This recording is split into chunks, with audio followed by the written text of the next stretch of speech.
Operation सिंदूर नाम के इस एयर स्ट्राइक में पाकिस्तान के 3 प्रमुख संगठनों जैश-ए-मोहम्मद, लश्कर-ए-तैयबा और हिजबुल मुजाहिदीन से जुड़े बुनियादी ढांचे को निशाना बनाया गया है। पहलगाम आतंकी हमले का बदला लेते हुए भारत ने आज पाकिस्तान के कब्जे वाले कश्मीर में कम से कम 9 जगहों पर आतंकवादी ठिकानों पर जबरदस्त हमला किया है। यह हमला पहलगाम आतंकी हमले के 2 हफ्ते बाद, जिसमें 26 लोग मारे गए थे। भारतीय रक्षा मंत्रालय ने बुधवार को एक बयान में कहा कि थोड़ी देर पहले भारतीय सशस्त्र बलों ने ऑपरेशन सिंदूर शुरू किया, जिसमें पाकिस्तान और पाकिस्तान के कब्जे वाले जम्मू और कश्मीर में आतंकवादी ढांचों को निशाना बनाया गया, जहां से भारत के खिलाफ आतंकवादी हमलों की योजना बनाई गई और उन्हें गाइड किया गया था। बयान में कहा गया है कि हमारी कार्रवाई केंद्रित, नपीतुली और गैर बढ़ी हुई प्रकृति की रही है। किसी भी पाकिस्तानी सैन्य प्रतिष्ठान को निशाना नहीं बनाया गया है। भारत ने लक्ष्यों के चयन और उन्हें निशाना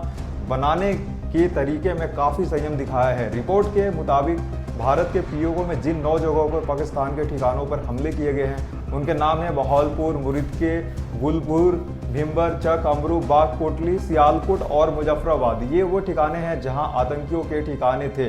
हम आपको बताते हैं कि इन जगहों पर कौन कौन से आतंकी संगठन एक्टिव थे। आतंकी के 9 ठिकानों पर जबरदस्त हमला ऑपरेशन सिंदूर नाम के इस एयर स्ट्राइक में पाकिस्तान के 3 प्रमुख आतंकी संगठनों जैश-ए-मोहम्मद, जेम, लश्कर-ए-तैयबा और हिजबुल मुजाहिदीन से जुड़े बुनियादी ढांचे को निशाना बनाया गया है। सबसे महत्वपूर्ण निशाने में से एक बहावलपुर में जैश-ए-मोहम्मद का मुख्यालय था, जो अंतर्राष्ट्रीय सीमा से करीब 100 किलोमीटर दूर स्थित है। इस शहर को व्यापक रूप से जैश-ए-मोहम्मद का ऑपरेशन सेंटर माना जाता है। ये 2019 में पुलवामा हमले के बाद से ही भारतीय एजेंसी के रडार पे था।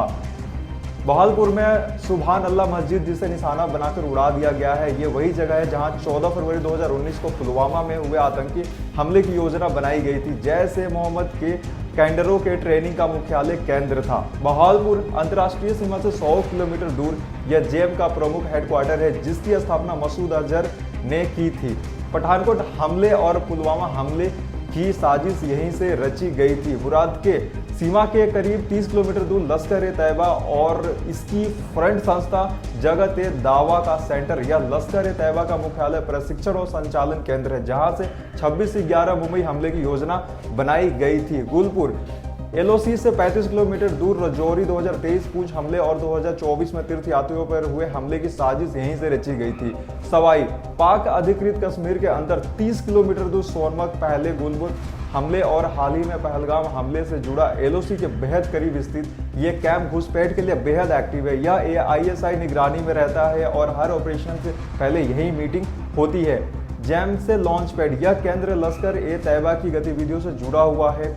कोटली कैंप एलओसी से 15 किलोमीटर दूर राजौरी के सामने आईएसआई समर्पित यह संगठन कश्मीर में हाई वैल्यू टारगेट रहा है। एलओसी के बेहद पास होने से गुडबैक का मुख्य रूट भी यहीं से जाता है। उसके बाद आता है बरनाला कैंप। एलओसी से 10 किलोमीटर दूर राजौरी के सामने आतंकी संगठन जमात-उद-दावा का केंद्र, सबसे हदीस ब्रांडिंग के पीछे जेयूडी का नया वैचारिक और कट्टरपंथी एक्सटेंशन इस केंद्र को कहा जाता है। यहाँ से एलईटी के लिए फंडिंग, ट्रेनिंग और वैचारिक जहर फैलाया जाता है। एलईटी का मतलब होता है लश्कर-ए-तैयबा। सर्जल कैंप अंतर्राष्ट्रीय सीमा से 8 किलोमीटर दूर सांबा कठुआ के सामने। जेईएम शिविर, यहाँ हिजबुल मुजाहिदीन के केंद्र को धमाके में उड़ा दिया गया है। पीओके के इस सेक्टर में यह संगठन घुसपैठ की तैयारी एवं नक्शा और ग्राउंड ट्रेनिंग देता है। उसके बाद आता है मुना कैंप। अंतर्राष्ट्रीय सीमा से 15 किलोमीटर दूर सियालकोट हिजबुल मुजाहिदीन ट्रेनिंग सेंटर। यह एक चर्चित लेकिन बेहद घातक सेंटर है, जो कश्मीर में लोकल भर्ती और ट्रेनिंग करता है। 1990 के दशक में भी सक्रिय था, अब नए नाम से फिर खड़ा हो रहा है। भारतीय रक्षा मंत्रालय ने एक बयान में कहा है कि सैन्य हमले ऑपरेशन सिंदूर के तहत किए गए। सूत्रों ने कहा कि सभी 9 लक्ष्यों पर हमले सफल रहे और प्रधानमंत्री नरेंद्र मोदी ऑपरेशन सिंदूर की निगरानी कर रहे थे। इस हमले में कम से कम 90 लोगों के मारे जाने की रिपोर्ट है।